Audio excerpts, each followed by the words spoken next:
Still enjoy this comedy. You understand? Still enjoy this comedy. It's fun though. Make yourself happy. Don't forget to share. Comment. If na YouTube is there, subscribe. One love you. Yeah, different journey goes through. Ideology and teachings. Ideology what? Ideology and teachings. Now, 4 months ago, give me your ears so that you can be able to understand. Listen very carefully because I used to flog. Now let's start calling these 3 names. Am I correct? 3 names.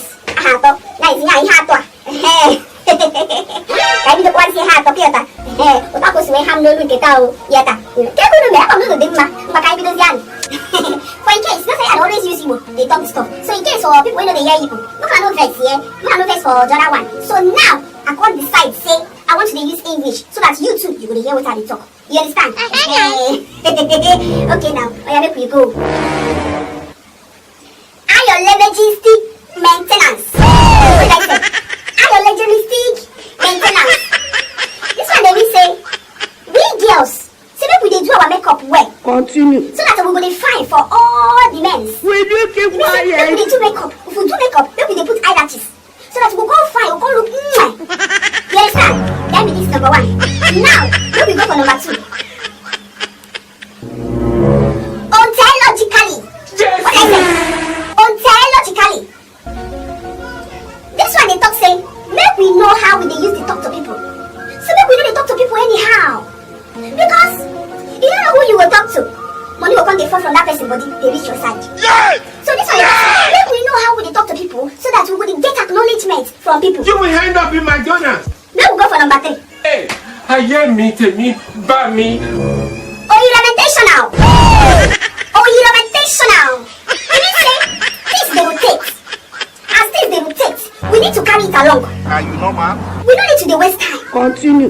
You know what I mean? He said that global dates now nowadays. Global dates. Say things they change, people they grow fast. So anything we dey do am global edge. You will move out of this house. Okay? Now so this one carry come our side today.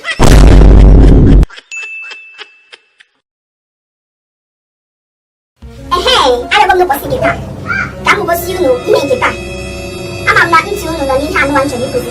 Makana me bere. Ana me bere. You say, ask my mama me bere. Can you be lot of? Continue. Can you be lot of? Will you sit down? Ugwa, you na ko wata ko. Iya basra. Iya to anu am there. Nkanwa. Gano monti. Kan kwore you no fuma. Isi bele chana you no. Unu bia, unu dere mi na buko. Unu abia, ato, awole 6. Una so mi te me no chi. Maka no ine mo te this time. Onye na mo te this time. Aka me mero ya hebere o. Aka me mero ya hebere. Ngwa ka bido sia. Ka bido. Awo di mili. Awo di mili. Ona ko na this life. Not your mini. Will you keep quiet? Ona ko na this life. Ino bla nene. Not your mini. Na chinwa ya me wife. Awo.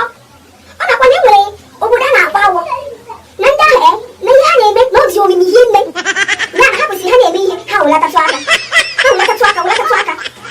Ta ko hamno kai ko ka bo. Maka no hrader. Acha mi gamiti. Yata. Acha mi gamiti. So acha mi gamiti ni kuzi. Hey, I hear me, by me. Maka ko wan ka bo. Afi de jay make. Yene. Afi de jay make. Yana ko. Afo bula ifuro. Ona dawo. Oruno ge mira ge inso. Monoru gam amuna naza. Osigan ko wala gidas no ko sa drum. Jesus. Aku ni obodo na-akpọ Lagos. Nke bụ ọtụtụ ọnwa dị agha hafụ be mmiri. Mmiri na-ezo ka afụsachadịzie ka oge mmiri anaghị eru. Mana ihe a na-ahụkarị oge ọkọchị. Oge mmiri ihe a na-afụ gịnị ọkọchị. Ọ kpatara gịnị? Ọ na-akọwa dat na ụbọchị ha dịrọ mma. Ihe ọbụla ha na-eme ha were tetụ aka. Mgbe ka akọwa nke atọ. Continue. Ihe nke atọ na-akọwara anyị bụ na educating malaria medicine. Educating malaria medicine. Na kwa na ndị na-arịa ọtụtụ ọrịa. Onye ha na-arịa n'ọdị omimi. Ha na-arịa malaria, na-arịa typhoid, na-arịa nka, ịghọta. Na-arịa na-arịakwa ahụ no. You will move out of this house.